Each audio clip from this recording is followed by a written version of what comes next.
धन्यवाद। श्री सुरेश प्रभु महोदया, ये विधेयक जो संसद के सामने है उससे पहले एक अध्यादेश जारी करके सरकार ने विधेयक लाने से पहले ही कानून देश के सामने रखा। हमारे जो मंत्री जी ने जो विधेयक हमारे सामने लाया है वो मंत्री वैसे पार्लियामेंट्री अफेयर्स मंत्री भी है, तो मैं मानता हूं कि इंफॉर्मेशन एंड ब्रॉडकास्टिंग मिनिस्टर के नाते उन्होंने अध्यादेश जरूर जारी किया, लेकिन पार्लियामेंट्री अफेयर्स होने के नाते मुझे विश्वास है कि शायद वो भी इस बात को मानेंगे कि कोई भी कानून यदि उसको पारित करना है, विधेयक को कानून में लाने के लिए, तो उसके लिए सांसद यही एक उचित माध्यम है। और इसीलिए शायद आपने यदि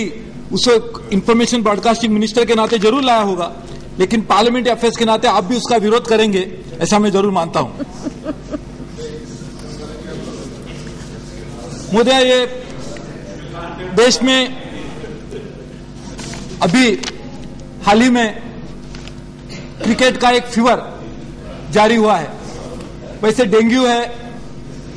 अलग अलग तरह के फीवर हमारे देश में, आज मैंने हिंदुस्तान टाइम्स पढ़ रहा था जिसका नाम भी मैं अभी शायद उसको पुनरुच्चित नहीं कर पाऊंगा, ऐसा एक नया भी फीवर देश में आया है। लेकिन उस फीवर से भी बहुत बड़ा एक फीवर क्रिकेट के नाते हमारे देश में पूरी तरह से फैला हुआ है। और इसीलिए उसके लिए सब लोग, शायद 100 करोड़ में से मैं मानता हूं ऐसे बहुत कम लोग होंगे जो शायद क्रिकेट के बारे में कुछ जानकारी या कोई दिलचस्पी नहीं लेते होंगे। सभी लोगों को क्रिकेट के बारे में जो एक प्यार है, प्रेम है, उसमें इंटरेस्ट है, सही है कि गलत है वो बात अलग है, लेकिन जो असलियत है उसके लिए सभी लोग ये जरूर चाहते हैं कि क्रिकेट क्या होता है। हमारे सचिन तेंदुलकर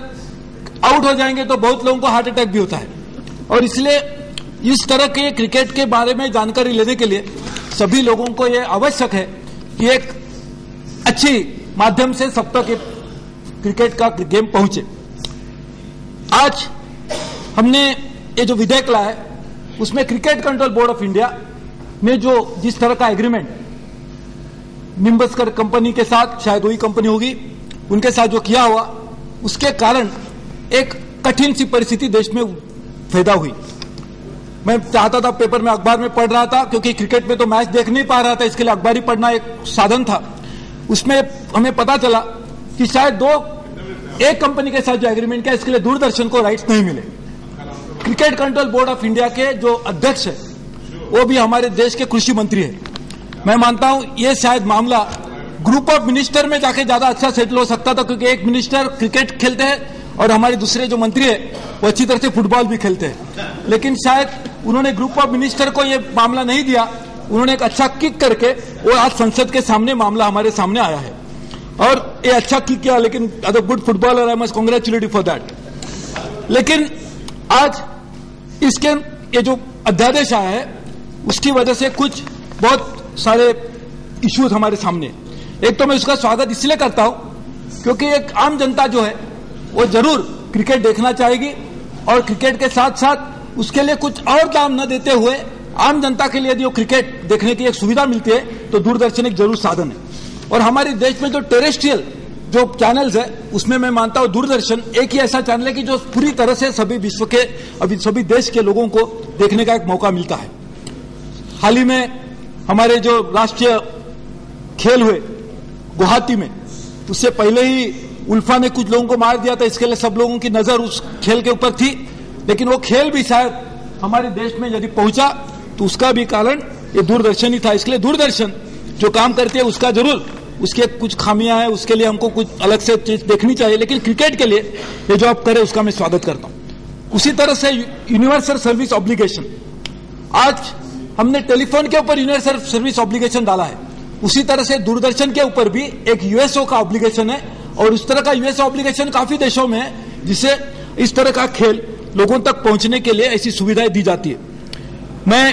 लेकिन एक दो चीज के ऊपर मुझे थोड़ी सरकार को एक जरूर सावधानी देने की आवश्यकता है। एक तो आप इस तरह का खेल हमारी देश की जो जनता है उसको मुफ्त देखने के लिए जो सुविधा करे उसका तो स्वागत जरूर करना चाहिए, लेकिन यदि इस सुविधा के कारण बांग्लादेश में, पाकिस्तान में, क्योंकि हमारे सब कॉन्टिनेंट में सबसे ज्यादा क्रिकेट देखा जाता है, तो वो लोग भी शायद, और यहाँ जाके नेपाल में, भूटान में, साउथ ईस्ट एशिया में, और क्योंकि दूरदर्शन ये जो टेरेस्ट्रियल चैनल है सिर्फ देश के लोग नहीं देख पाते, पूरे विश्व के लोग देख पाते हैं। इसलिए जो ओवरसीज सर्विस के द्वारा यदि यही खेल अन्य देशों के लोगों को भी मुफ्त देखने को मिलेगा तो शायद हम उन देशों को सब्सिडाइज करने के लिए हमारे देश में कानून बना रहे, उसका नतीजा होगा। इसके लिए मैं जरूर सरकार को ये कहूंगा कि आप इसका जो प्रावधान है उसको सिर्फ हमारी देश की सीमा तक सीमित रखें, उसके वो आगे न जाए, उसकी भी आप जरूर चिंता करें। और दूसरी बात, ये जो टेरेस्ट्रियल चैनल है,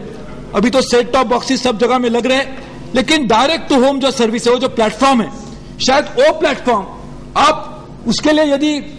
इसमें क्रिकेट सम्मिलित नहीं करना चाहिए। अब टेरेस्ट्रियल राइट जिनको देंगे जो सीधी तरह से देख पाते उनके लिए सही बात है, लेकिन डायरेक्ट टू होम देने से मैं मानता हूं शायद आपका जो स्पिरिट ऑफ लॉ है वो पूरी तरह से डिफीट हो जाएगा। इसके लिए दो चीज के ऊपर सरकार ने ध्यान देने की जरूरत है, डायरेक्ट टू होम और हमारी देश की सीमा छोड़ के जो अलग से देशों में ये जो चैनल जाता है उसमें सम्मिलित ना हो, वो देखने की जरूरत है। और एक स्वागतार्ह बात इसमें है कि ये कानून के द्वारा कुछ राशि सरकार के पास रहेगी, जो राशि सरकार चाहती है, अभी मैं बिल पढ़ रहा था, जो सरकार चाहती है कि कुछ राशि अन्य खेलों में देने के लिए उस राशि का इस्तेमाल किया जाएगा। तो मैं जरूर चाहूंगा कि आप फुटबॉल को जरूर कुछ देंगे, इसके लिए मैं उसका स्वागत भी करूंगा, लेकिन फुटबॉल को नहीं देंगे, अच्छी बात है, लेकिन टेबल टेनिस, चेस और हमारे जो भारतीय खेल है, कबड्डी है, खो खो, ऐसे जो खेल है, उसी लिए भी आपने जरूर इसका इस्तेमाल करने की जरूरत है। और मैं चाहूंगा कि मंत्री हमें जवाब में जरूर कहे कि ऐसे जो खेल है उसके लिए जरूर ज्यादा से ज्यादा राशि आप जरूर देंगे, और ये देने के लिए आप उसके लिए जरूर प्रावधान करेंगे, ये भी मैं मानता हूं। आपने एक तकनीकी कमेटी का भी गठन करने का उल्लेख इस विधेयक में किया है, और मैं मानता हूं उस कमेटी के द्वारा आप उसके बारे में और कुछ जानकारी लेंगे तो उसके लिए आप जरूर करिए, लेकिन ये दो चीज करने की आवश्यकता है, और अब ये दो चीज नहीं करेंगे तो शायद ये विधेयक की जो स्पिरिट है वो भी शायद उसका डिफीट हो जाएगी। धन्यवाद। श्री वी राधा।